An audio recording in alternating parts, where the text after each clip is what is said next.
Buongiorno a tutti. Posso fare il saluto in inglese? O preferite l'italiano? Onesti?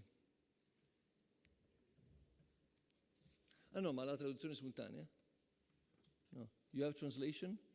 Ok, so I go with Italian. Bene, di nuovo, colleghe e colleghi, studentesse e studenti, oggi è un momento importante della nostra produzione culturale, di quell'impegno che ci siamo dati verso noi stessi, e vedere i nostri studenti mi riempie di grande soddisfazione, ma verso tutta la nostra città, di portare eventi di grande significato nei luoghi che simboleggiano la nostra storia e la nostra tradizione. E oggi è uno di questi eventi. Abbiamo la grande fortuna di avere il professor Ernest Moniz con noi e lo accogliamo nella nostra aula magna. Ieri ho avuto il piacere di passare un paio di ore con lui e abbiamo condiviso una visione di scienza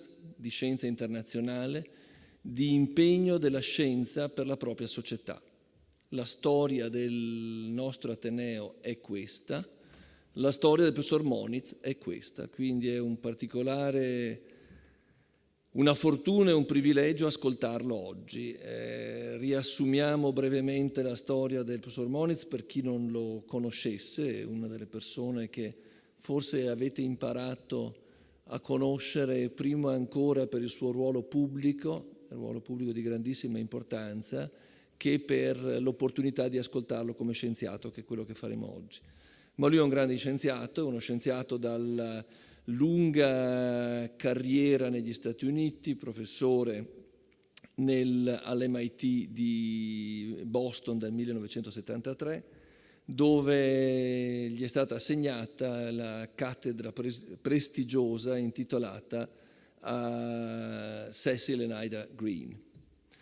Al MIT era direttore del Dipartimento di Fisica e ha avviato l'MIT Energy Initiative, quindi un progetto multidisciplinare dedicato a ricerca, formazione e divulgazione sul tema multidisciplinare dell'energia. E devo dire che è motivo di orgoglio pensare che anche nella nostra università abbiamo avuto un pensiero simile, perché abbiamo un centro multidisciplinare che esattamente secondo lo stesso principio si occupa di diversi aspetti dell'energia e della ricerca delle possibili applicazioni dell'energia.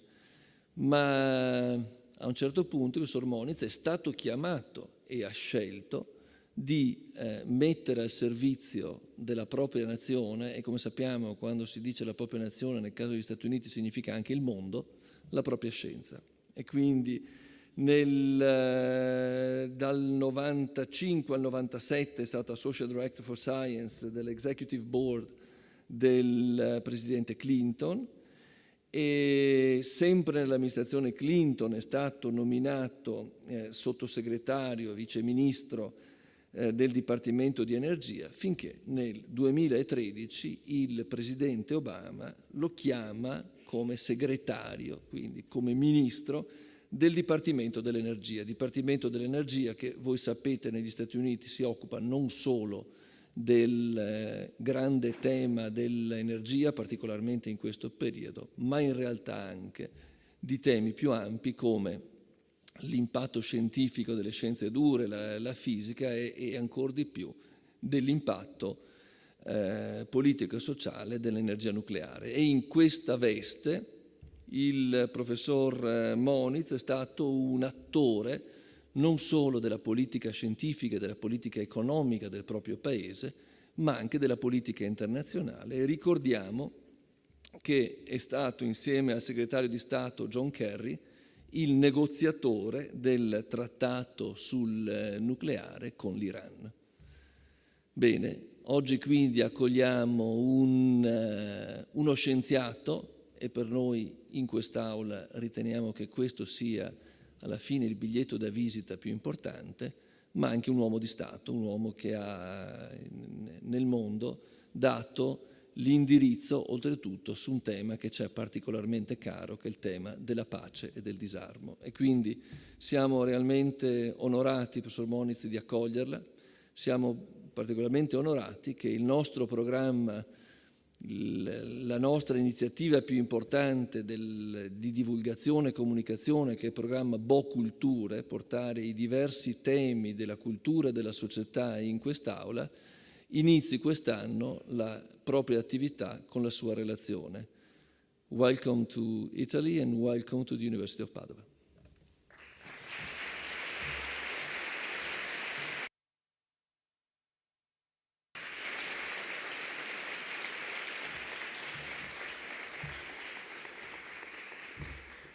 Buonasera a tutti, è un piacere, spenderò solo 2 parole per dare una brevissima introduzione scientifica alla presentazione del professor Moniz, un collega fisico dell'MIT che ha avuto, come pochi tra noi, il privilegio di essere non solo un grande scienziato, ma anche di, come abbiamo sentito, di servire il suo paese in numerose occasioni.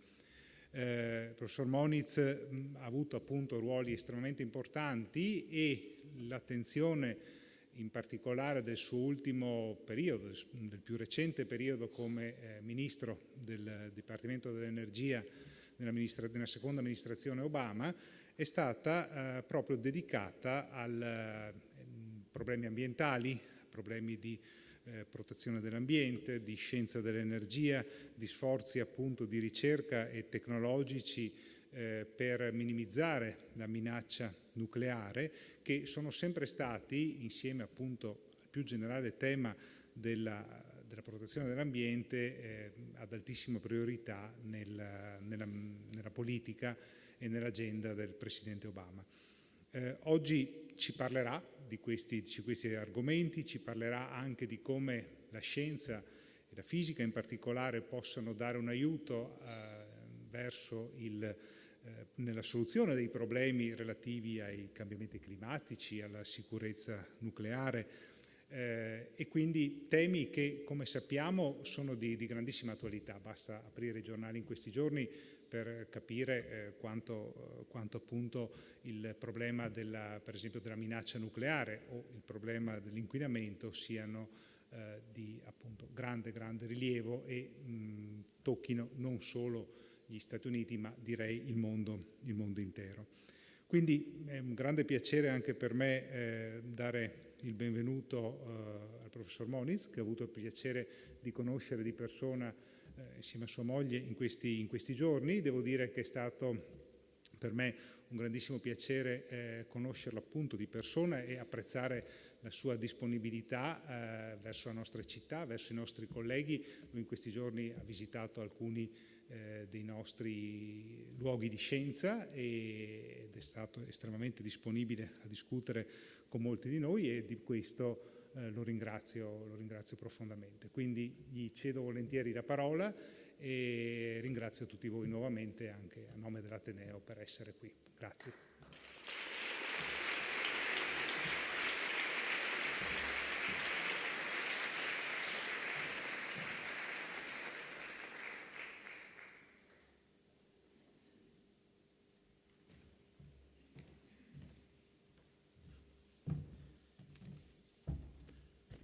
Lower these. Well, thank you, Rector Professor Rizzuto, Professor Martin, and all my colleagues here. I do want to thank you for the invitation. It's a real honor to be part of this build-up to 800 years anniversary. Certainly coming from the United States, that sounds like a very long time for this university to be continuously functioning. But also, as Professor Martin indicated, we've had a chance to, of course, see the chapel and Giotto, but to see the astronomical observatory, the botanical garden, the anatomical theater, Galileo's chair back there. So it really is certainly educational for me in understanding really closely the history of this university and its contributions. Very, very strong statements over and over again about how this university was founded to promulgate academic freedom and continues to do so after almost eight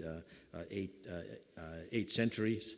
And of course, the special treat to be here where Galileo did so much to literally invent modern science.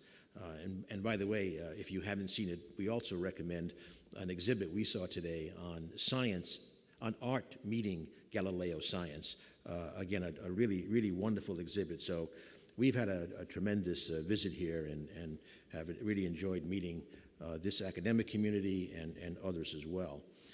With Galileo, I think I'd just like to emphasize up front that obviously inventing modern science, experimental methods meeting up to mathematical descriptions, but also want to emphasize what will be something of a theme today, of course, the way he also developed technologies to do the science or technologies to solve other problems, from telescopes to military compass.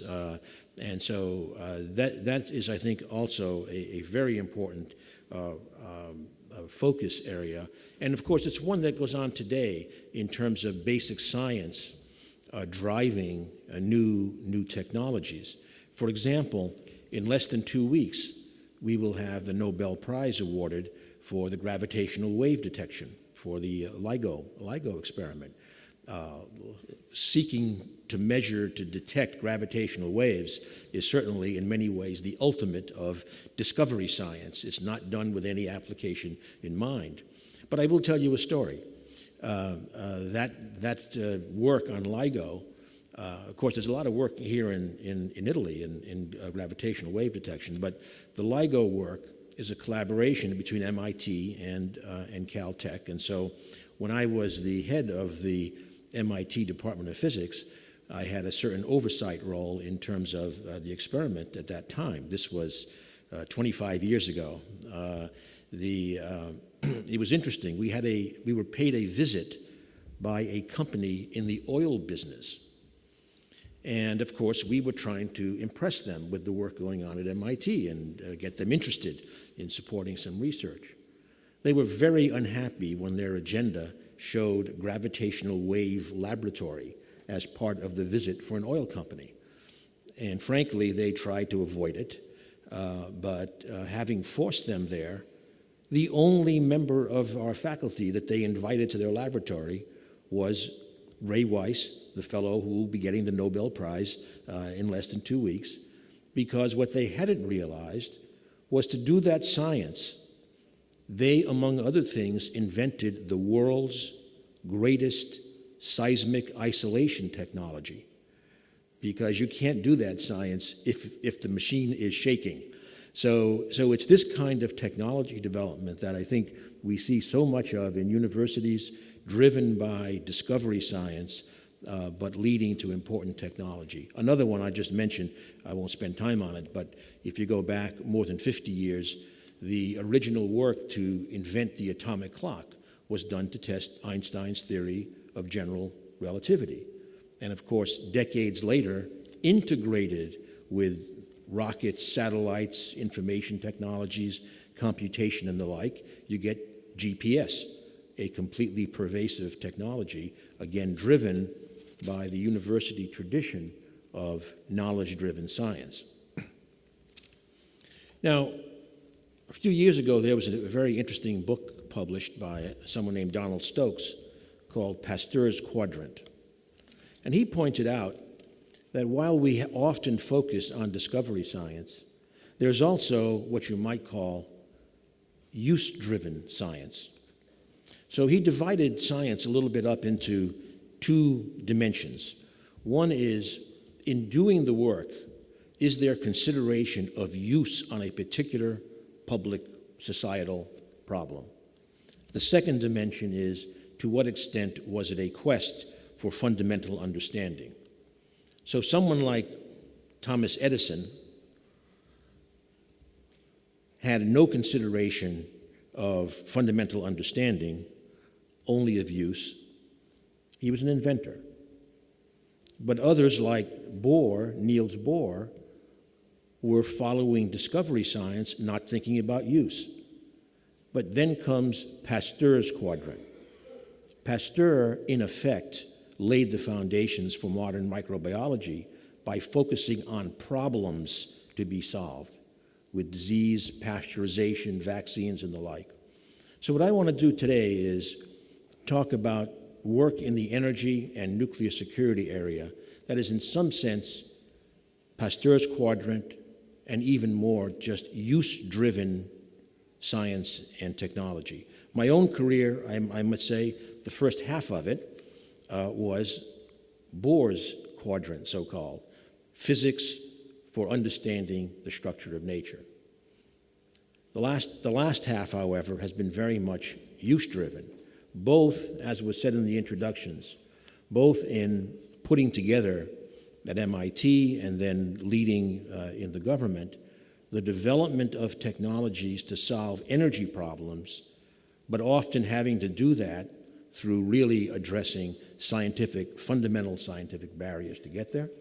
And then sometimes in the nuclear security issue, seeking an understanding as opposed to any fundamental science. So we'll cover that in going forward. The threats that I will discuss, as was mentioned, global threats, one, climate change, and the other one, nuclear security, the issues around nuclear weapons risks, nuclear proliferation risks in the world. They're very different in nature, but they do indeed present global risks. I will just mention a third one. I will not discuss it, but a third one that I think is very important, and maybe a discussion here would be helpful. I mean, here in the university, and that is the progress in biotechnology, in gene editing, CRISPR, and the role that they could play in global bio threats is something very important. I do work on that actually, but today we will not focus on that. So let me turn to climate change. The climate change, as I'm sure this audience knows, driven largely by greenhouse gas emissions from human effort, largely energy use as the majority, providing the majority of the CO2 emissions from fossil fuels. Let me just, if I can work this. No, is this on? The slides? Oh, there we go. Okay. So this is a complicated picture. We won't spend too much time on it. It's a projection to 2030 of how global energy production flows to various applications. This is assuming no major policy effort, for example, to address climate change. So this is the world we don't want to see in a certain sense, but gives you an idea of the expectations. And what you can see is oh, by the way, a quad is a quaint English unit. It's roughly an exajoule, 10 to the 18th joules, but we don't care about the numbers really here. The idea is what you see here is the fossil fuels, coal, oil, and natural gas, providing the majority of the energy inputs. And then what you see there is they flow to the right, and you see how they support transportation, industry, buildings, light and heat, and of course, some of that going through the intermediate stage of electricity production. The gray on the top half there, on the right, the gray is fundamentally the energy that is lost from heat to the atmosphere. There. And, but again, you see how this all flows. You see industry in this picture. This is global, not an industrialized economy, not the United States or Italy or Europe, but there's industry, there's buildings, there's transportation. The message I want to leave very, very clearly is that if we are to change this picture, and go to a very low carbon economy, as I will emphasize, electricity is very important, but it will not get us there. We are going to have to work on the solutions, the technologies, across all of these sectors. We need a low-carbon industrial sector. We need a low-carbon transportation sector, as well as a low-carbon electricity sector. I'll say it now, we'll work through this. The electricity sector is easy to decarbonize compared with the other sectors. We have many options. It won't be easy, but a lot easier than the other sectors. If we succeed in going to very low carbon electricity, then our next good move is to electrify as much as we can in transportation and in industry. In transportation, we can easily see, in principle, how to electrify for light-duty vehicles. It gets much harder when you consider other parts of the transportation sector, let's say especially airplanes, which aren't going to be running on batteries anytime soon. But what about industry? There are things that we can do. Higher efficiency, combined heat and power, which is essentially efficiency, more electric motors. But if you think about it, that doesn't get you where you want to go, because a lot of industry depends upon very high temperature processes, steel making, petrochemicals. There's an enormous need to, an enormous use of carbon as a reducing agent, which ends up with CO2. So the message is, we need to focus on all of these sectors, and I'm going to give a punchline right now, and then I'm going to go through this, and I don't think we can get where we need to go based upon this discussion only. We're going to have to add to it various approaches to large-scale carbon management. So I'll go through this, but I want to leave, that's the thread of the argument that we will see. So clearly the challenges here, as we've just addressing climate change, we do have a concern about we will need to adapt as well, because we're not going to eliminate all the effects of global warming. We have to remember that we have to do this in the context of 9 to 10 billion people in this century on the planet, and they will be very heavily urbanized. Roughly speaking, we will add another 2.5 billion people to the planet, and they will all be, I don't mean they individually, but that 2.5 billion will all turn up in big cities. We've got to think about that as we address the solutions. And finally, I do want to add that in addition to addressing climate change, addressing energy security internationally remains a big issue. I'm not going to focus on that. I will just say that the extent to which we can solve the low carbon problem, we will also solve energy security problems. The sun and the wind are pretty much everywhere, as opposed to oil, for example.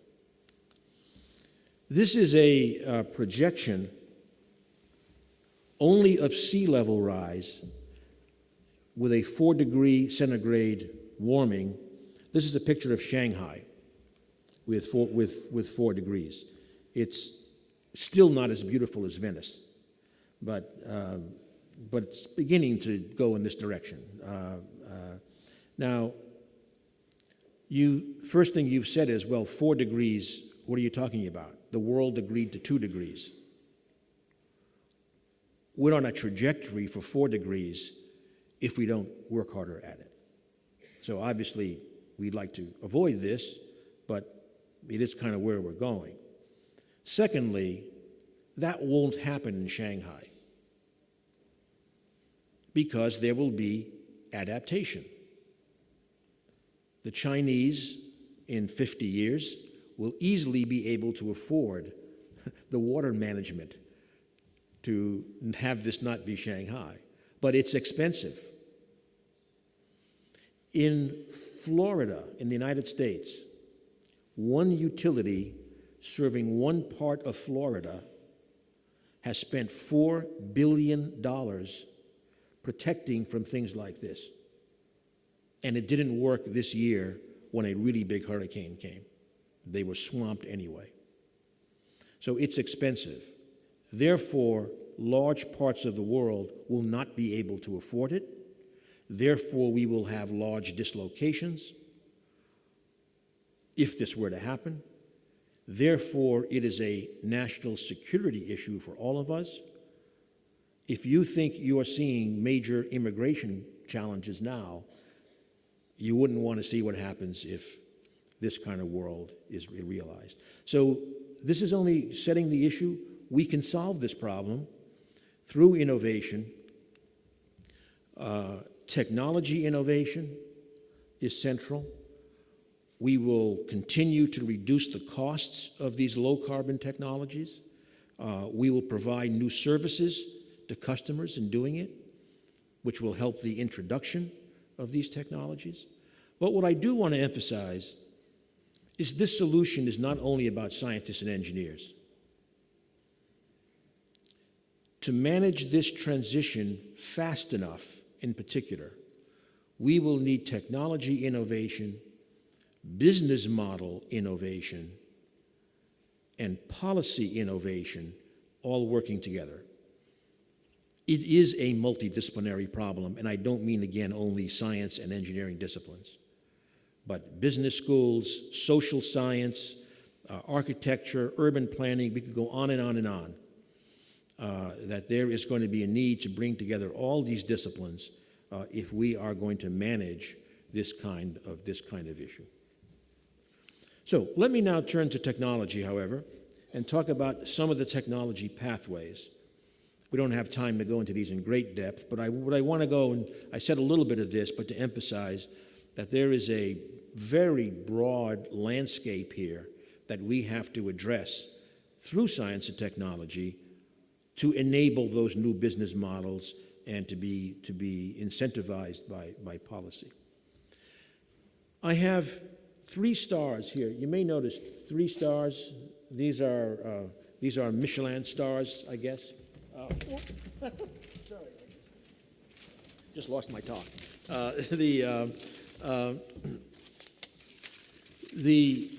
Those stars, which are gone now.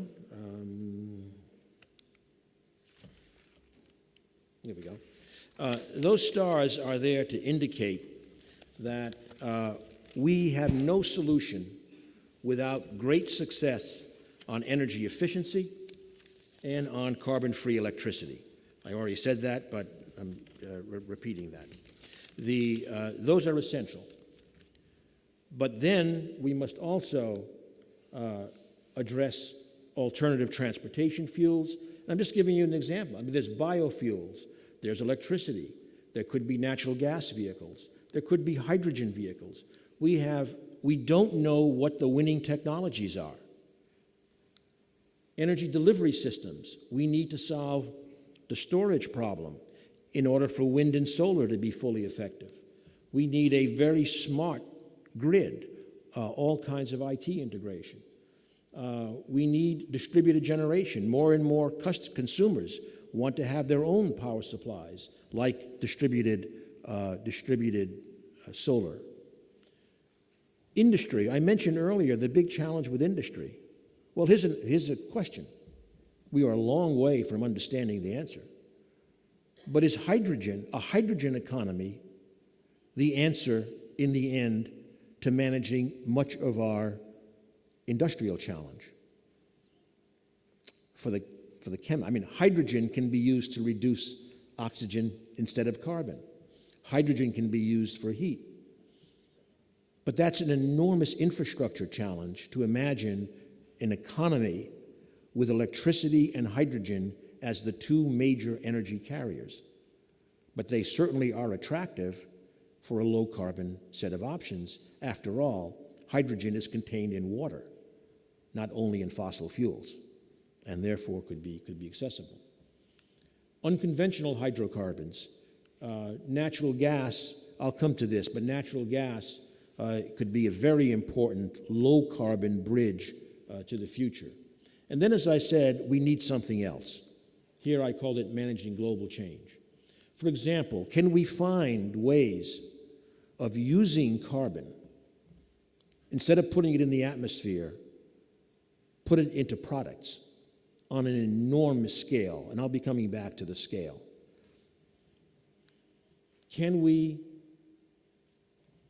use life sciences to change the way land masses absorb and fix carbon dioxide?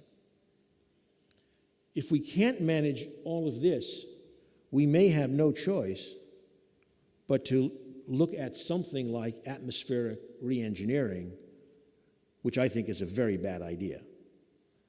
We're kind of doing it right now slowly by burning fossil fuels. But do we have to do something else to manage this carbon challenge? My suggestion is take that one off and let's focus on getting all of these done, and then we'll be okay. So in this step, I should have said, by the way, that like that picture of Shanghai that I showed, we shouldn't feel, maybe I made you feel a little bit too comfortable by saying that we could engineer our way out of that water problem. That's true, but 2 points. One is that assumed no major tipping point in the climate situation. That is, like a giant ice sheet doesn't fall off of Antarctica. Because then the sea level rise we're talking about, instead of feet, becomes many, many meters, a whole different problem.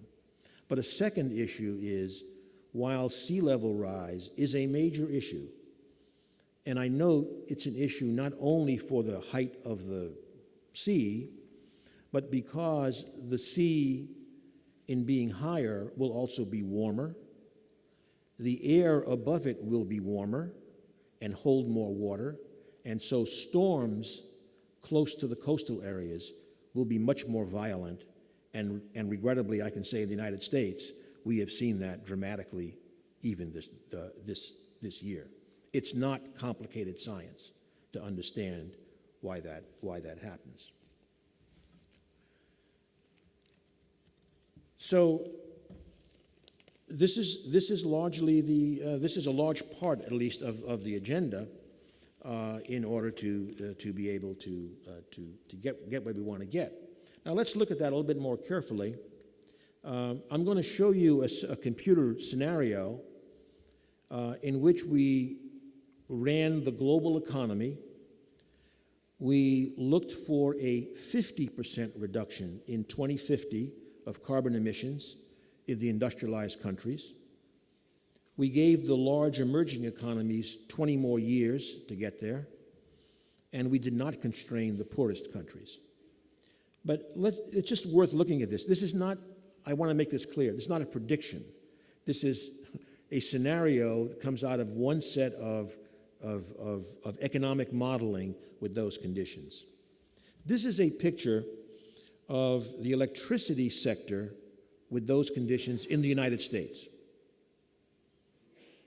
The top, we are today around 4 trillion kilowatt hours of electricity per year. Without those measures, that is predicted to rise to almost 8, almost double. That's not good. Now, putting in these carbon policies, if you like, to achieve the goals that I indicated, brings the demand way down. Same economic performance, but far less use requirements for electricity. But look what happens. It's not so surprising. Coal goes out in about 20 years.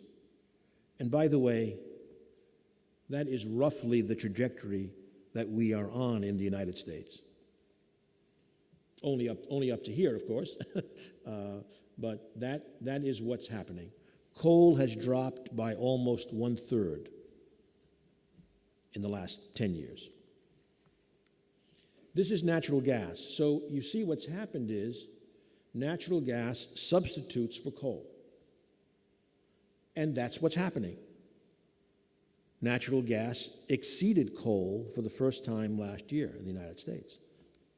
Now, the natural gas, which has much less carbon emissions than coal, half roughly, decreases the CO2 and grows until at some point it also has too much carbon. And so it goes away after a few more decades. And in the meantime, and don't worry about all of this stuff, all of this, these three things, all of these things here, they are all zero carbon technologies. Various renewable technologies, nuclear technologies, carbon capture, I'll say a little bit more about that, et cetera. But the point is, we are going to have to transition to essentially completely carbon-free electricity technologies on the order of the mid-century. That's the only way that we can manage our solutions. Now, there are various specific technologies, and I'm not going to, by the way, actually, no, let me go back and say one thing to face it here. This growth of natural gas. As you know, I'm sure many of you know, there is a controversy around what is called fracking, which is why this natural gas is growing so much, because it's producing very, very low-cost natural gas. And President Obama was asked the question about fracking in just over a year ago, in a discussion about climate change. No one can question President Obama's commitment to climate change. Others, however, do question the commitment to producing this natural gas. His answer, and I want to make it very clear, which I completely agree with, is, now wait a minute, let's get this straight. The natural gas revolution is responsible for 60% of our carbon reductions. The natural gas revolution has generated $200 billion of investment in new manufacturing capacity. The natural gas revolution has increased the competitiveness of every company and business that needs heat, just about everyone, and many, many households, of course, in their heating bills. Are there environmental problems in the production? Yes. The answer is manage those problems and don't unmanage all the benefits which we are seeing across the board in combined economic development with environmental and climate benefits. So that's a big story here, but what we realize is that's a story that may carry us another couple of decades, but we have to be prepared for the end of that story to come when we need to go to much, much deeper carbon reductions. So again, I won't dwell on this, but there's lots of technology innovation opportunities. Many that I met today with some of the faculty here doing a multidisciplinary energy program. There's a lot going on here in Padova, but just to mention, for example, photovoltaics. Will there be a life after silicon? Lots and lots of new technology. Nanostructured technology offers great hope. Here's another. This is just a kind of a cartoon in which you see the left represents the electric grid, the right represents transportation. On the scale of those industries, a peanut industry, batteries, is transforming everything, whether it's for grid and the ability to use wind and solar, or whether it is in transportation. So storage is an example. Buildings, this is for the United States, not globally. Buildings consume 40% of our energy and about 2/3 of our electricity. So buildings are an enormous opportunity for new technologies. Here are some examples.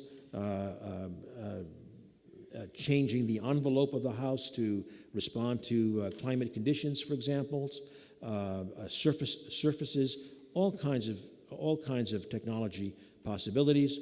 But what I do want to emphasize here as well is the systems approach. We will not get where we want to go only focusing on individual technologies.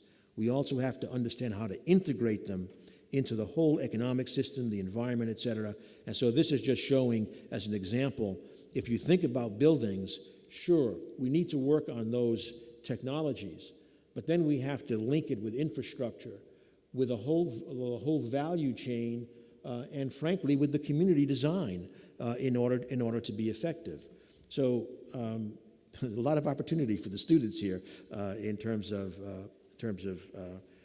addressing climate change and addressing it through first-class science and technology. I'll just mention one element of large-scale carbon management, and that is, can we move to carbon capture and sequestration? So the idea is that you generate the carbon dioxide, but you capture it and then put it underground. That's the idea. There's some of that is happening, but it's gone slowly. What I want to emphasize is, give you an idea of the scale. A 1,000 megawatts of coal-fired electricity plant produces about 6 to 8 million tons of carbon dioxide per year. And if you were to put that underground, where it forms a reservoir, over a 50-year lifetime of that plant, it would be about 2 billion barrels.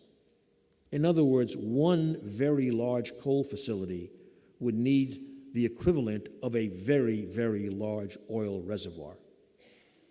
And you'd have to do this 500 times to make a big impact. So it just gives you an idea. Again, the scale we're talking about here is enormous. It's because it's the scale of the energy industry and the energy requirements for society and the scale of fossil fuels that are used to meet those. But this is an important area to look at, not only for electricity, but also for industry. The key is that we need to find ways of tremendous cost reduction for capturing carbon dioxide. And again, this is just a cartoon. It's not, I don't want to go through it, but these are all kinds of ideas, for example, for doing that kind of carbon capture less expensively. So again, my message is that in all of these, we have to address all of these areas, and all of them have many technology pathways of possible success. We only need a few to make it at very, very large scale, and that's what we are facing. So this large-scale carbon management, carbon capture is probably the simplest example, but again, an example of a holy grail would be to be able to use carbon dioxide, sunlight, and water to produce a hydrocarbon equivalent liquid fuel.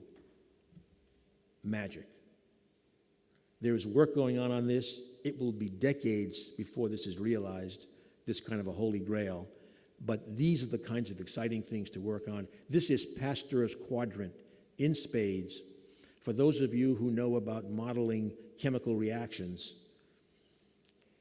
it wasn't that long ago that the Nobel Prize was given for understanding one electron transfer. In the end, that problem is about transferring 4 electrons. And so it's a tough problem, but it's solvable and in principle, and is the kind of thing that would change the world, not to mention be incredible, incredible science. So, in my conclusion is I'm actually not pessimistic on the technology side. I am concerned about getting that linked, or the business model side, by the way. I'm very confident that business leaders, given the rules of the game, will know how to manage the low-carbon transformation. I am concerned on the policy side, and there, if I just end this by going back to the United States, and because I'm sure you're all aware of the announcement by President Trump on June 1st that we would leave the Paris Agreement. Let me clarify some things for you on that. Number one, he announced that we would begin the process of leaving the Paris Agreement. There's an interesting accident of nature, perhaps, that the actual date on which the United States could leave the Paris Agreement is the day after the next presidential election in 2020. We will see what happens. But secondly, and more important, within days of his announcement, the governors of many of our states came out together and said, we're staying the course. In fact, given the president's action, we're going to up the ante and increase what we are doing for deploying clean energy, renewables. Similarly, on nuclear energy, 3 states have now moved forward to protect the existing nuclear plants from prematurely closing because of their carbon implications. Maybe even more important, 1,400 business leaders came out and said, we are staying the course. Business leaders don't make, business leaders who succeed do not make business models, capital allocations on a couple of year time scale. It's a much longer time scale. They know where we are going. We are going to a lower carbon economy. And so they made it very, very clear. There is no going back after Paris, despite that announcement. It may provide some additional bumps in the road. It may slow down a few things. But I say with great confidence, the United States is going forward to a low carbon economy. Europe obviously is, China is, et cetera. And frankly, the argument has not been lost on Congress that if we do not choose to pursue this innovation agenda and capture a significant part of a multi-trillion-dollar global clean energy technology market, we will be the losers. So I think that's why, in the end, you know, this is a tough job. I certainly wasn't trying to sugarcoat the scale of the challenge. It's a big challenge, but if we all get together, and especially if the young people in science and technology and business and social science, et cetera, get together, we can really mitigate the risks quite dramatically. In closing, let me just turn much more briefly to some of the nuclear security risks that we discussed earlier. And it's relevant to this discussion in the sense that, if you recall, except it doesn't go back anymore. Well, okay, it's fine. I was going back to that scenario where after a couple of decades, it's all basically zero carbon electricity. Nuclear power is part of that. It's got challenges, but it's part of that. We are seeing a lot of nuclear fission plants being built in the world. There are about 60 under construction right now. I might say that one of my other visits here was to the fusion laboratory here, and of course, if fusion makes it across the finish line in some number of decades as a power source, it would not have the problems that I'm going to be talking about in terms of proliferation of nuclear weapon risks. I want to clarify, nuclear reactors do not themselves pose risks. The risks come in the nuclear fuel cycle, what happens before the reactor and what happens after the reactor. Namely, enrichment technology can be used to make nuclear fuel. It can also be used to make nuclear weapons fuel, nuclear power plant fuel, nuclear weapons fuel. On the back end, the fuel that's been irradiated contains a lot of plutonium. Those are the two pathways to a nuclear weapon. Now, Friday, I will be in Chicago celebrating another Italian, Enrico Fermi.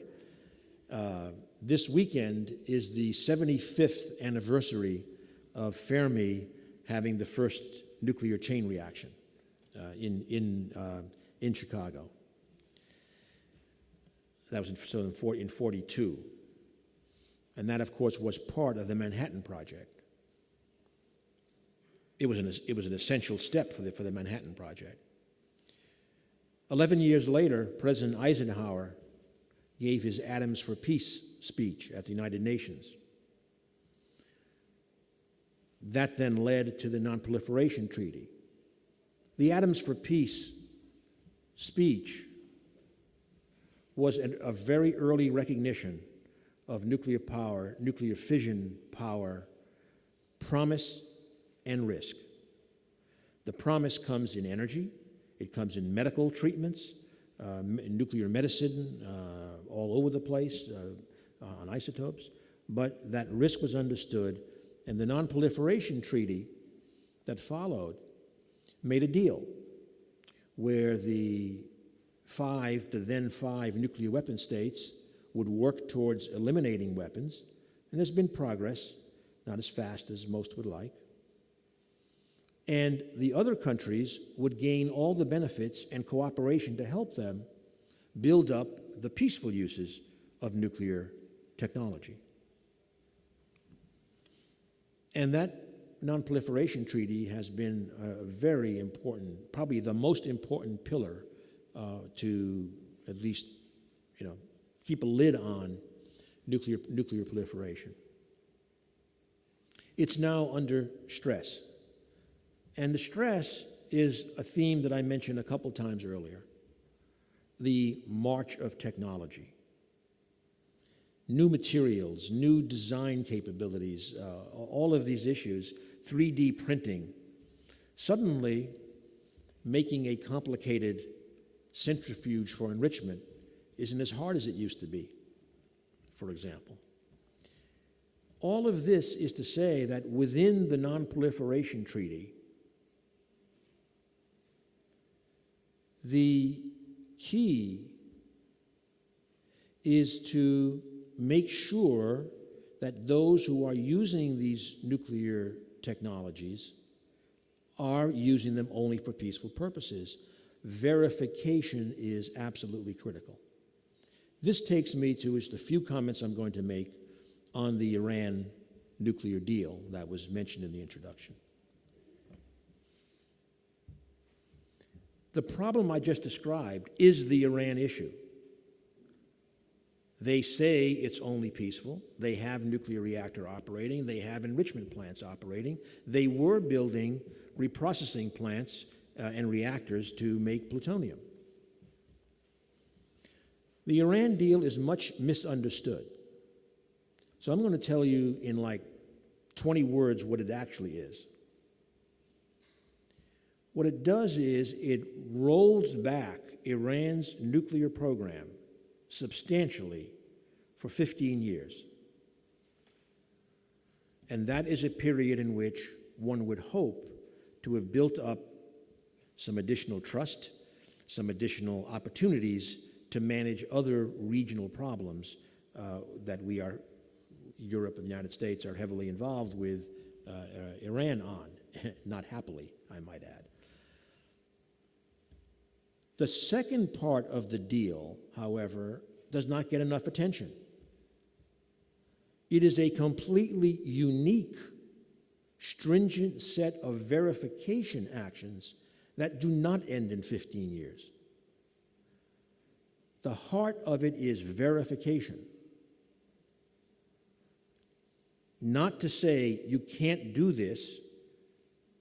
It is allowed under the Non-Proliferation Treaty, and after 15 years, they will be free to pursue peaceful nuclear energy. But they will have verification measures. So what we need to do, and of course you also know that President Trump chose not to certify Iran's compliance with the deal, even though everyone globally and even in his own administration say, well, Iran is complying with the nuclear deal. So we have uncertainty, but here I think that hopefully the benefits of having the deal continue, having these verification measures in place forever, will not only succeed in keeping us on an improving track with Iran while we manage the other problems, which I'm not claiming are simple by any means, very, very difficult. But maybe we can even use this as a foundation for a stronger verification regime internationally. What we succeeded in negotiating with Iran, in my view, should be the norm elsewhere, to have visibility into what is happening in nuclear programs across the world. That's the kind of thing we want to do. A message I will leave here, though, especially since I believe the audience is heavily in science and engineering, is when I was put into the negotiation, along with my Iranian counterpart, a PhD in nuclear engineering from MIT, no less, which was very helpful, it changed the negotiations.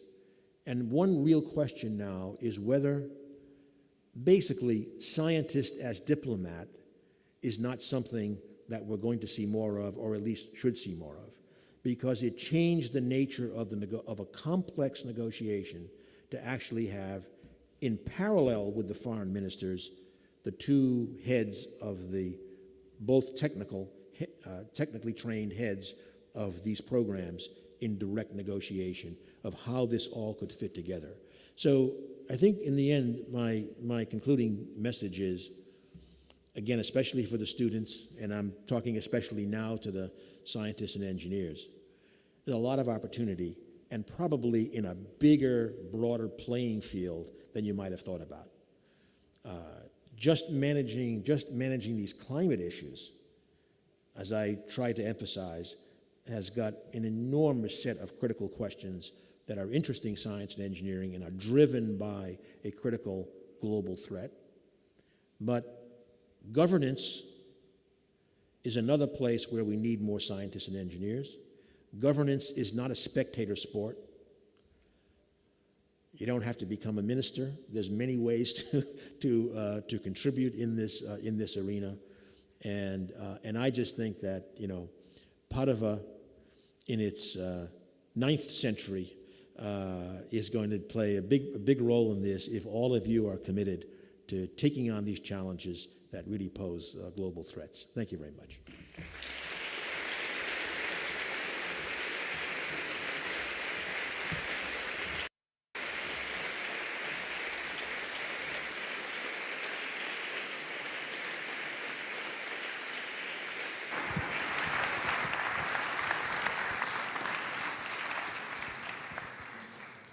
Allora, yes.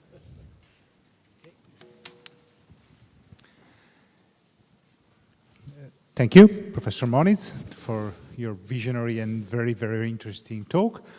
Il professor Moniz adesso è assolutamente disponibile per rispondere alle nostre domande E quindi, I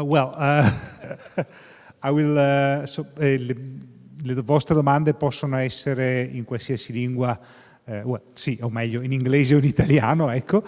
Abbiamo un sistema di traduzione per il professore. I will start with mine first, just to start the discussion. You made a pretty important point in your talk, very clearly, about the importance of science in this revolution that is waiting for us in the governance, so in a number of aspects. On the other hand, if we see what is happening, at least in this country, but I feel it's pretty worldwide in the Western world, there is more and more people, putting distance from science. I mean, sort of forgetting the importance of science, or even worse, denying the importance of science. To some extent, we've seen very clear example from the more crazy one, like people thinking that the Earth is flat, to more dangerous one, like the whole campaign against, for example, vaccination or health. What's your feeling about that? Because it seems to be, to add an additional complication, because on one end, we clearly need a lot of technology, a lot of science. On the other end, the public opinion is moving for some significant fraction far from it. Well, first of all, obviously, I acknowledge the problem. It's quite real.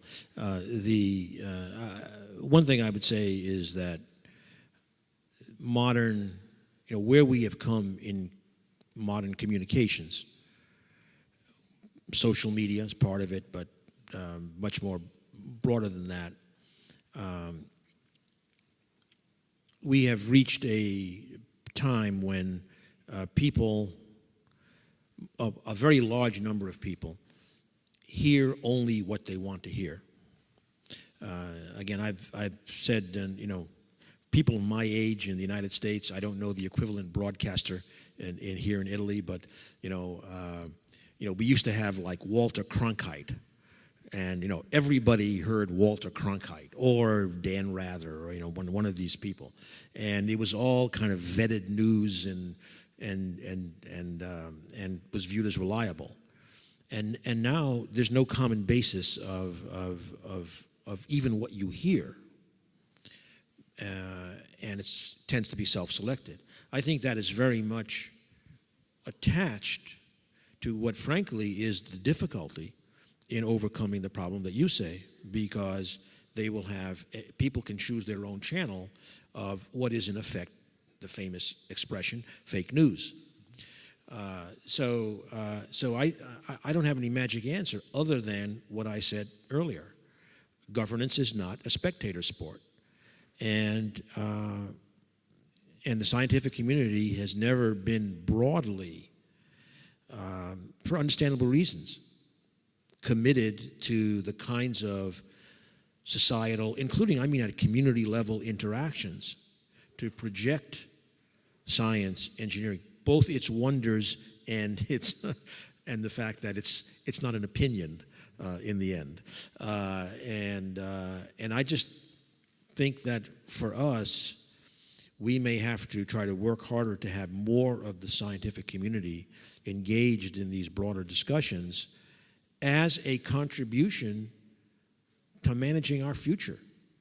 It's not just a feel-good anymore that you've had a nice interaction with a class of kids or something like that. You really have to.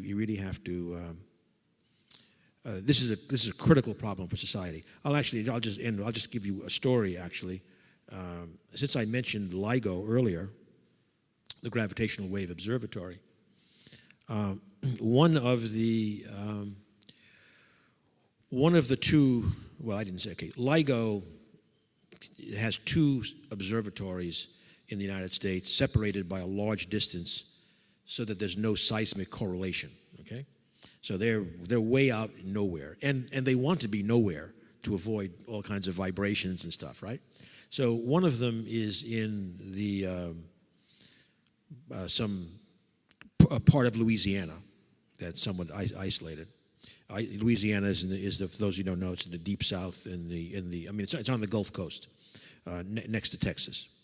I went to the dedication of that observatory in the 1990s, and the project director, who will also be getting a Nobel Prize next week, Barry Barish, gave a talk on the origin of the universe, the Big Bang, and how gravitational waves fit into that. He gave it in a school cafeteria in, a little school in a little town. Everything happened in that school. And the school board was there, and it was a wonderful event, even though it was August in Louisiana. It was an absolutely wonderful event.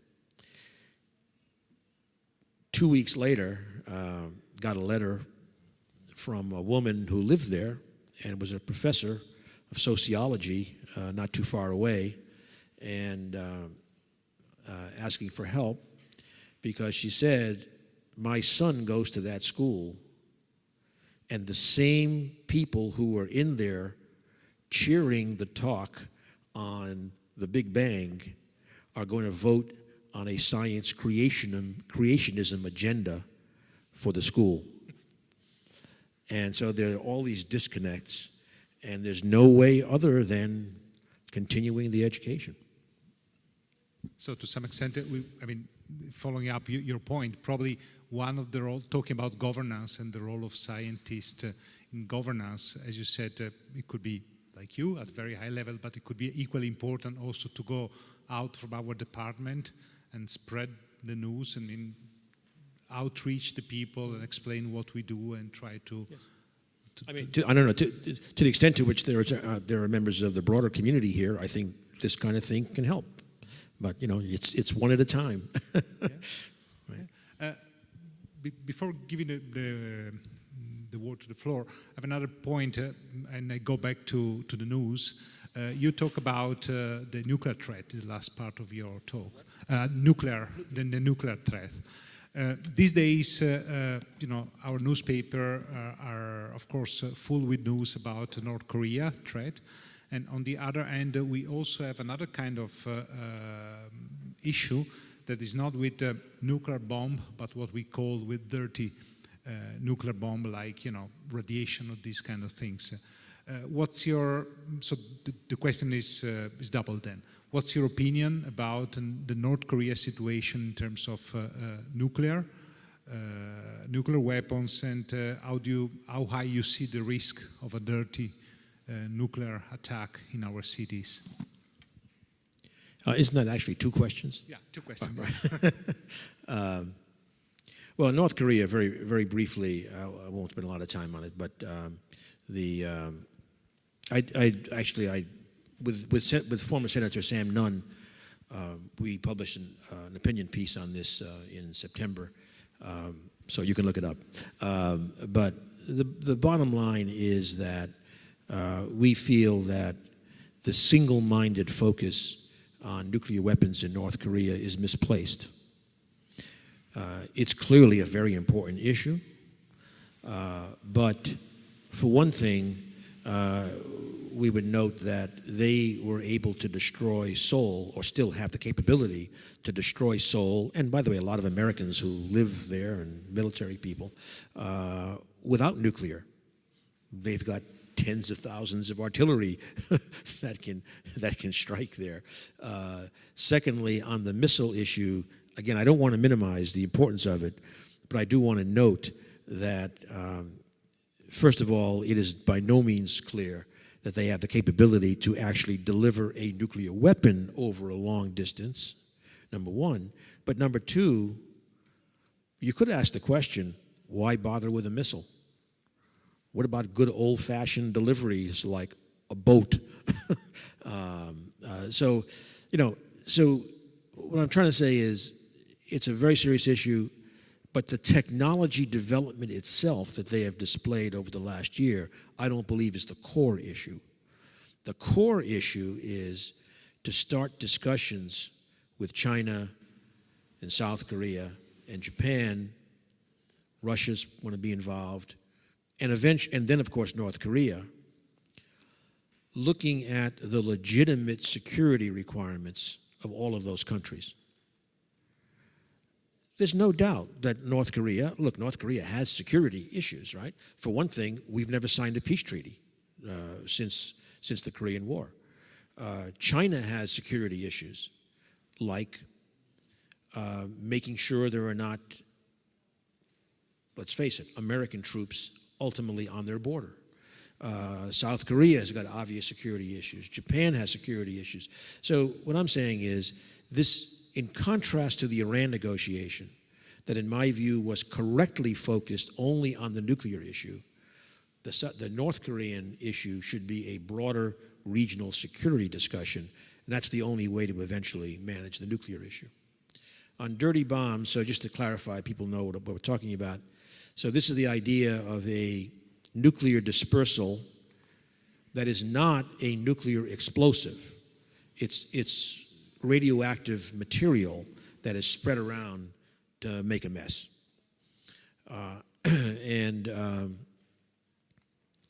To be honest, you asked what's the probability? I do not understand how we haven't seen it already. Radioactive sources are all over the place. Just about every hospital.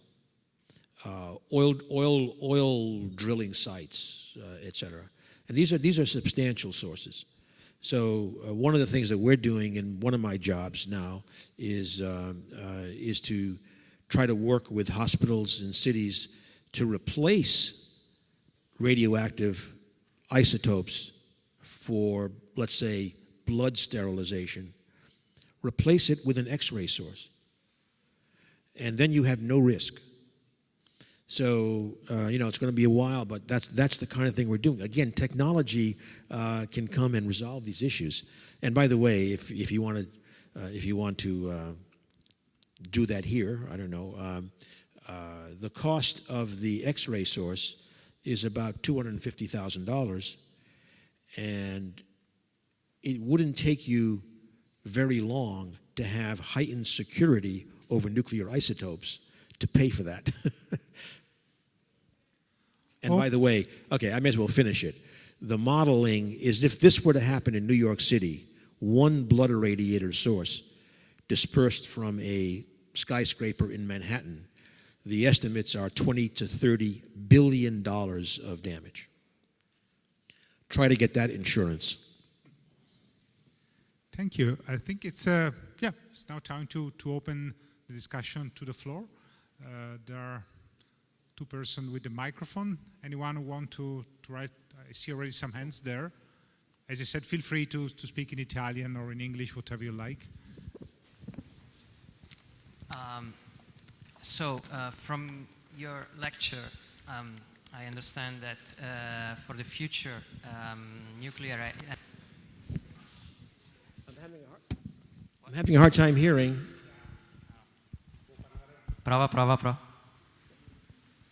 Okay. As I was saying, you were, in your lecture, you were saying that, as I understand, nuclear energy is still in the picture for the future, right? And we, in Italy, these are two questions, I know.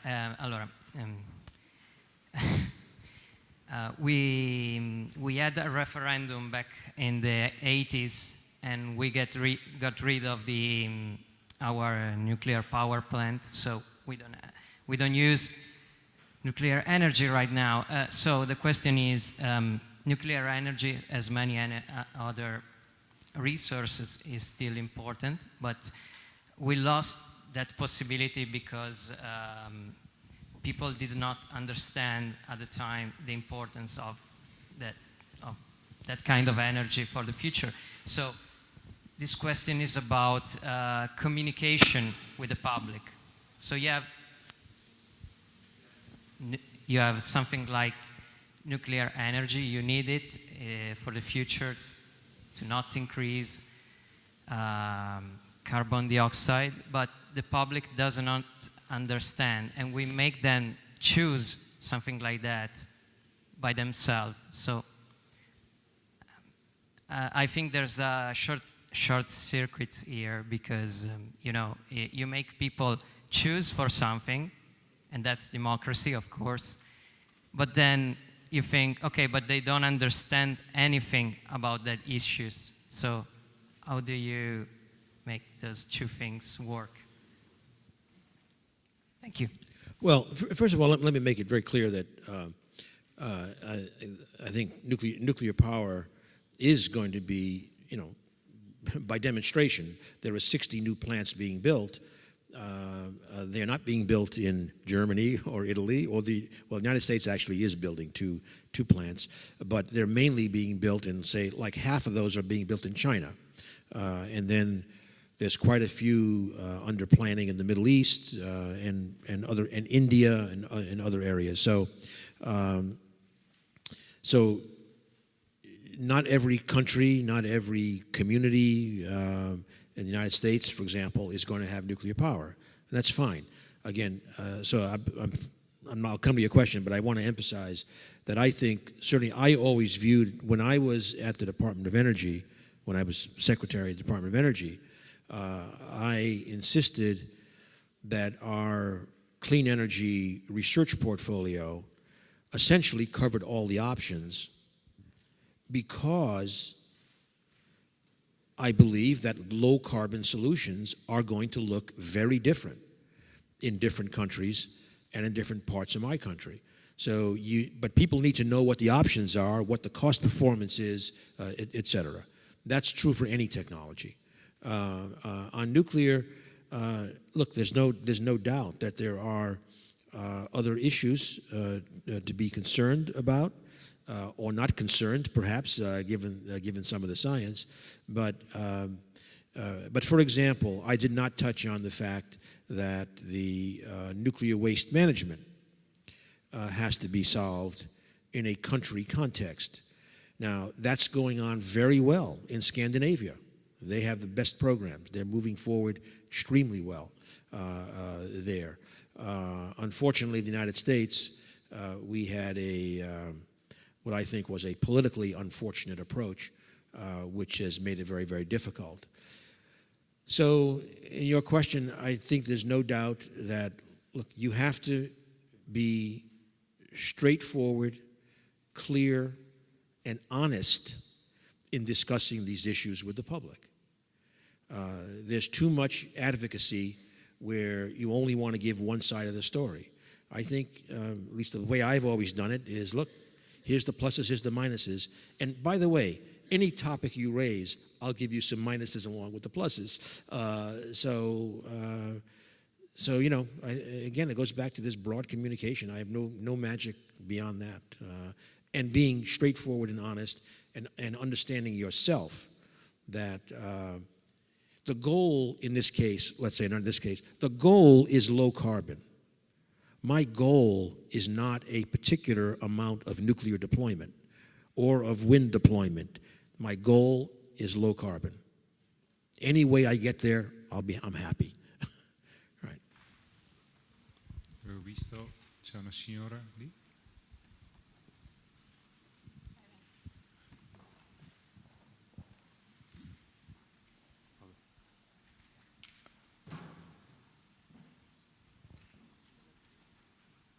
Hi. Talking about nuclear energy and nuclear fuel process, how can we manage nuclear waste? Thank you. So managing nuclear waste, and I'm assuming you mean specifically irradiated fuel from reactors, because there's other kinds of nuclear waste as well. But every indication remains that long-term isolation geologically should be quite adequate. You need to do site-specific studies for sure, but geological isolation should be adequate. As I mentioned, in Scandinavia, in Finland, and Sweden, They have very, very advanced programs. And what's important is they matched the science and the technology. To be perfectly honest, in the United States, the location that was chosen in the 1980s is not ideal from the point of view of the science. And it was politically rammed down the throat of that state, and states tend to react badly when that happens. In Sweden, they had a competition, and they had to pay the loser a compensation for not getting it. And there were technical reasons. It was a chemically reducing environment rather than a chemically oxidizing environment. The bottom line is that every indication remains that technically this is a manageable problem. Socially is a different issue.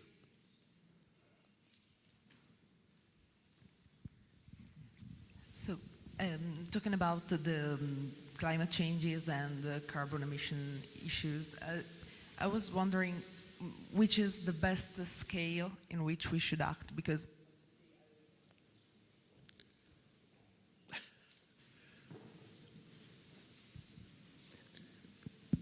obviously I would answer globally, since What is the best, what? The best scale, the best field in which we should act, since I would say globally because just it's a global problem, and so just a global solution can be effective. But on the other hand, a global solution is so hard to reach. And so, yeah, I was wondering which organs, who should really act, because nations can do something because they have also the power to impose a solution, because somehow somebody has to impose a solution. But nations can go just one by himself. And so, I was asking this one. Thank you. Well, first of all, I actually am drawn to the approach in the Paris Agreement, where yes, it is countries taking their own commitments, and I think the idea of a global treaty will never work. It just, I mean, you implied that, and I agree with you. It won't work. I think what one needs is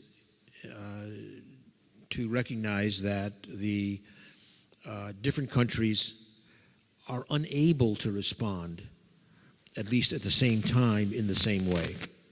Right? It would be unreasonable, frankly, to apply the same constraints on some of the sub-Saharan African countries, for example, as we would here. We need to help them, not only in avoiding climate change, but in their case, they play a relatively small role in the problem, but bear a big cost of the problem, which is why we need to help to make them adapt to climate change as they are building up their economies. So I think that the way Paris is structured, I'm not saying it's ideal, I mean perfect, but I think it's the right approach. And I think the key was, I'll be honest, I think the key event leading to Paris was the November 2014 joint announcement by President Obama and President Xi in Beijing on addressing climate. And that was so critical because, of course, the United States is the biggest economy, China the biggest emitter, but the excuse was always, in many places, certainly the United States, well, China isn't going to do this, therefore there's no point us doing it. Well, China is doing it. And I think once China did it, a lot of dominoes fell in the developing world as well. I mean, larger emerging economies. So I think that's the way it's going to be. And I'll be honest. I think I know this is hard to say following President Trump's announcement, but I nevertheless feel that the advantage of treaties over international political agreements is overstated.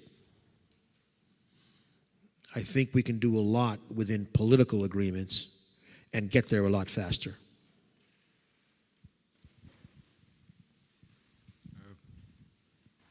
I think 1, 2, 3. Just do quick questions so we can allow more.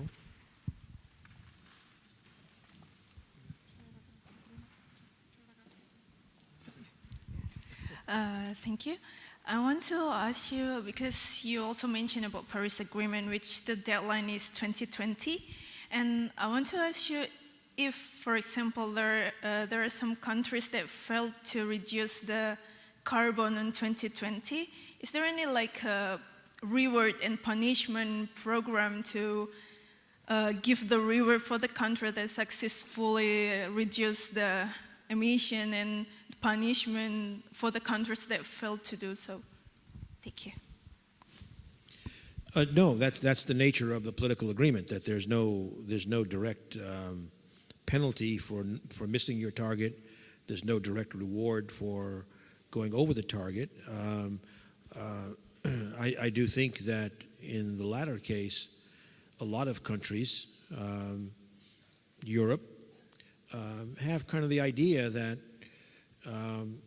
reaching or maybe even exceeding the target depends on how you do it, may actually position you better for the future. Look, the general feeling is, let me make this clear. Okay, Paris was in my view, a very important first step. We've kind of talked about very important. We haven't talked so much about first step. That's all it is. Paris, typically the advanced economies would have a 25, 30% reduction target around 2030. That would be typical. That's great if it's viewed as the road, the pathway to much deeper decarbonization. Because that, if we stay there, we'd be lucky to stay at the 4 degrees centigrade that I showed on that Shanghai picture. So this is a long way to go. And ultimately, I think there'll be, in my view, as the problems caused by climate change become more and more apparent, the pressure for everybody to act is going to be greater and greater. There may be actions taken. I'll give you one example, and then just to end, because I know I'm gone too long. But one example is, if you start getting big asymmetries, like let's say the United States becomes a fantastic actor and is driving CO2 emissions down by 50% by 2030. Okay? Make up the numbers. And China instead regresses on its targets. I'm not predicting this. Right now, China seems more committed right now than we do. But I only use that as an example. That would probably invite a very inefficient system where countries start to charge, let's say, imports based upon the carbon content of their supply chain. So that even if country X says, I'm not going to charge my people to make product Y for their carbon emissions, the importing country will say, okay, we'll charge you for the carbon. If that starts, it's kind of a mess. How you count the carbon in the supply chain, and especially when supply chains themselves intend to be international. But that's what could happen if countries don't act collectively, reasonably, responsibly. So I think that's the real pressure. And then the reward in that case, if you've exceeded, is you got less to do in the next time. Right. So there were two more questions, one there and one there. Yep. Morning. Farò la domanda in italiano perché non sono così bravo. You want to translate? Yeah. Okay.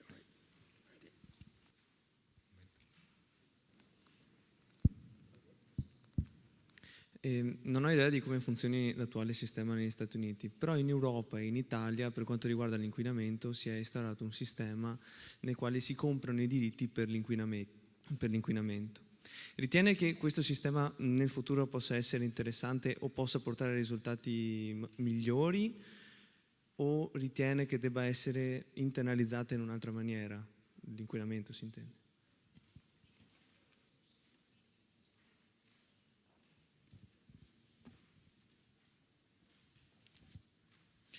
Well, I think look, one way or another, when you say pollution, I'm just going to talk about carbon dioxide. Okay? Yeah. I mean, one way or another, carbon emissions need to be charged. There has to be a charge. It can be a direct charge, a tax. It can be a cap and trade system. It can be trading permits. All of those, by the way, are done in one way or another in the United States, but typically not at the federal level. Not typically, not at all at the federal level.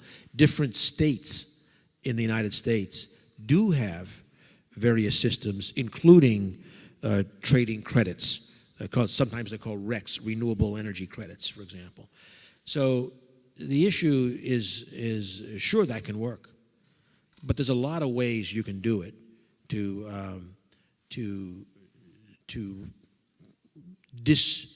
disfavor carbon emitting products or processes, activities. I think personally, at least for the United States, I think by far the simplest thing to do is a flat carbon charge. And most economists agree with that. And okay, I'll give you an example of some of the discussion going on. I'll just give you one example. And it's been put forward by very senior Republicans, like George Shultz, the former Secretary of State, Jim Baker, the former Secretary of State in the Reagan and Bush senior administrations. So they say, for example, okay, $40 a ton charge per ton of CO2 emissions. Collect all the money, and it's a lot of money,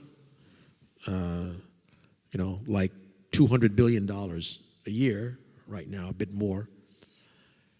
Take the money, divide it up into equal amounts, and just send it back to everybody.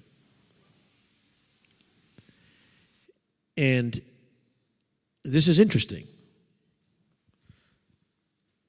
For one thing, $40 a ton is a serious charge to work against carbon. Number two, if you send it back equally, it's a socially progressive tax. The modeling indicates that the 70% of the lowest part of the income distribution would come out ahead, and the top 30% would net lose money, but they can afford to lose a little money for getting carbon managed. And the third part is that part of the deal would be that a number of regulations and tax incentives would be eliminated. So the business people like that, some regulations being avoided. So it kind of has something to appeal to everybody a little bit, and so that's the kind of thinking that's going on, and I think we're going to get there, not necessarily in the next 3 years, but we'll get there. Get a couple more questions, then close, please. Thank you. Your profile outlook to low carbon energy was very interesting. By 2060 or 2065, according to your studies, we'd arrive at basically no carbon energy. So a little bit curious, because I'm afraid not to be there at that time, but I would like to know from you who you think will be leading this change, which is very close to come, if your country is, waving, I don't know what to say, is that you mentioned the agreement between Obama and China in 2014. I agree with you, that's important. Important that huge countries help the world to solve the problem. However, in this case, is it correct to me to understand from what you said that it will be China which will help us to get rid of the problem? By the way, I interpret what you mean as not leading in carbon reduction, but leading kind of politically in the geopolitics. Is that that's what you mean? Yes? Yeah, okay.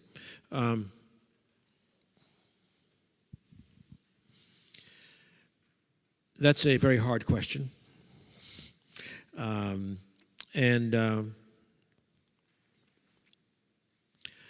China has certainly expressed the desire to fill the leadership gap, as has some European leaders, clearly. Those of you who didn't see it, he said, forget about Europe. He's saying that. I did not say that. I'll be honest, I think, and this, I'm not saying this chauvinistically, but it's the inference of your question. It's very difficult to replace some degree of American leadership on these complicated multinational problems. And I'm going to make a general statement that may anger some, but I'm not sure. But if you ask what's the basis for that last statement, American leadership is hard to replace, I think it's pretty clear. If you ask who are the major, let's take two countries that are very important in discussions of today: Russia, nuclear weapons; China, economy, etc. If you ask who are the big-time serious allies of those countries, what's your answer? You're right. There are none. If you ask the same question about the United States, it's a tremendously long list. Of course, including Europe and NATO and Japan, the Far East, Australia, et cetera, et cetera. And the point is that obviously, following World War II, the United States led, especially certainly in the initial decades, led the construction of alliances, friendships, liberal institutions based on shared values. And it is that network of allies and friends that gives the United States its special role, a role that the EU could, with greater political evolution, potentially help fill, because obviously they're core, EU, NATO, etc. But that's just, I think, a fact. And look, for the next few years, we are not going to have American leadership in this area of climate. And so that, to me, that's part of what I call the bumps in the road. But I think that one should not underestimate the importance of Europe remaining firm. Actually, I'm going to go back now to my Iran story. This is not the question. It's kind of like the question. And maybe there's an analog in climate. But when the president chose not to certify Iranian compliance with the nuclear deal, I don't expect you all to know this, but let me just say that it set off a 60-day clock for Congress to do something, or not.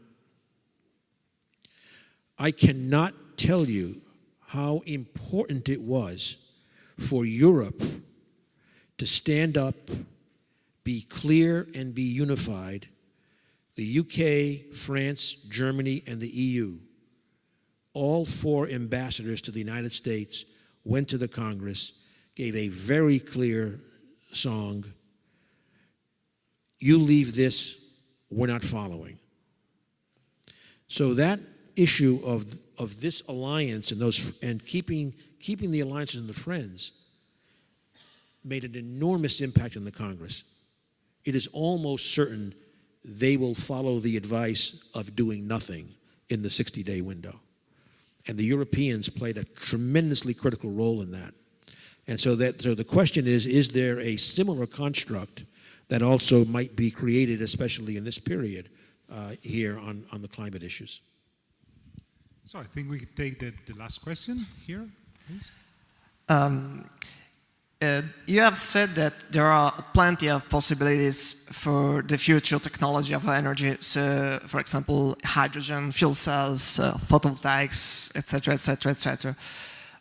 But in economy, often uncertainty means prevents investments. So, do you think that pursuing all of this technology at the same time while trying to understand which is the best one is some way delaying the development of a mature technology that could help decarbonization sooner, maybe not the best one, but sooner? No. I said the opposite. I think that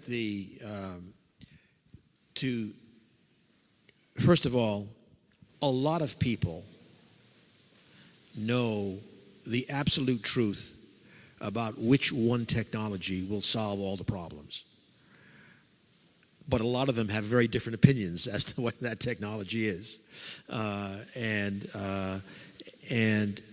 we also tend to judge too much from our own situations. Again, as I said, many other countries would have very, very different conditions, either physically, like in a particular renewable resource, may not be very good or may be excellent, but also socially. For example, Germany and presumably Italy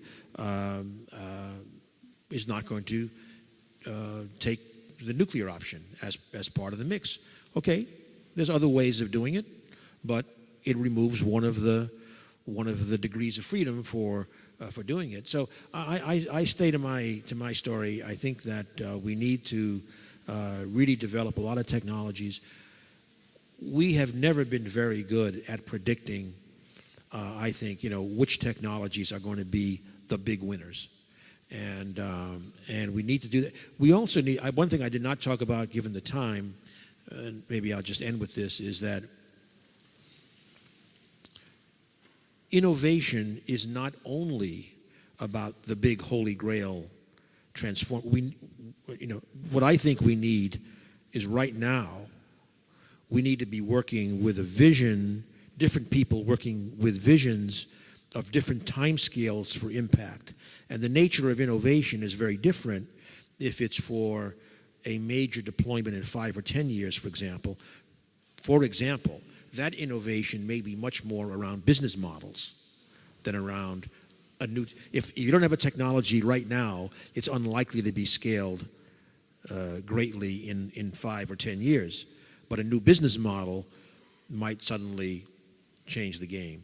Whereas in the very long term, and then in the intermediate term, we need to find systems, and this is where universities are critical. Certainly in the United States, universities, in my view, have, I think, properly moved closer to the marketplace. When in the energy initiative that I formed at MIT, it was built around, the core was building around industry partnerships. We didn't shy away from industry. Our view was, who else is out there to scale these technologies? And let's work with them on some of the new technologies. But you need to have an innovation ecosystem that provides the capital you need at various stages of development. And by the way, and I think here this is one area where the United States excels, including relative to Europe. I think the United States has a much stronger culture of failure. Tolerating failure in moving technologies along is absolutely critical because most of them are going to fail. It's not like you failed, it's just it didn't make it. And so, you know, I think that's an important part of it. And then for the long term, we have these very fundamental science problems that still need to be solved, whether it's fusion or sunlight to fuels that I mentioned earlier. It does not violate any laws of physics. It just needs something to make it scalable and affordable, and that could be a magic catalyst or something like that. So anyway, I'm firmly committed to this broad portfolio. So we arrived at the end of this evening. I think that I mean we need to definitely to thank Ernie for this great talk. I mean, you gave a lot of vision, a lot of inspiration to all of us. As a take-home message, I personally think that in this university that saw Galileo as professor, your point about the importance of science and of technology for the future of the planet is probably one of the important messages that a lot of young people here, a lot of young students should take home, together with the message that studying physics, engineering, you know, sciences in general is... Get social science. Social science too. It's extremely... Thank you. Yes. No, but I'm actually, I'm sorry. So the talk is not over. I just want to say that one of the problems we have in the United States is the Congress, et cetera, has always been very much against funding social science. And that's a broad statement, but even in the energy area, it's a critical issue. I mean, behavioral issues, to reach where we want to go, behavioral issues are critical. I mean, all kinds of questions. So I do want to, yeah, today we focused on science and technology, but I really want to emphasize the broad, almost every discipline is going to have to be engaged if we are to succeed. Yeah, in fact, also the lady, her point about, you know, the big scale players, but also a lot of this change is made also on the small scale, on individual scale. Yeah, thanks. And so I think that on behalf of our university, of the rector, I'd like to thank you for your talk, and to all of you for being here tonight. Thank you. Thank you, Amy.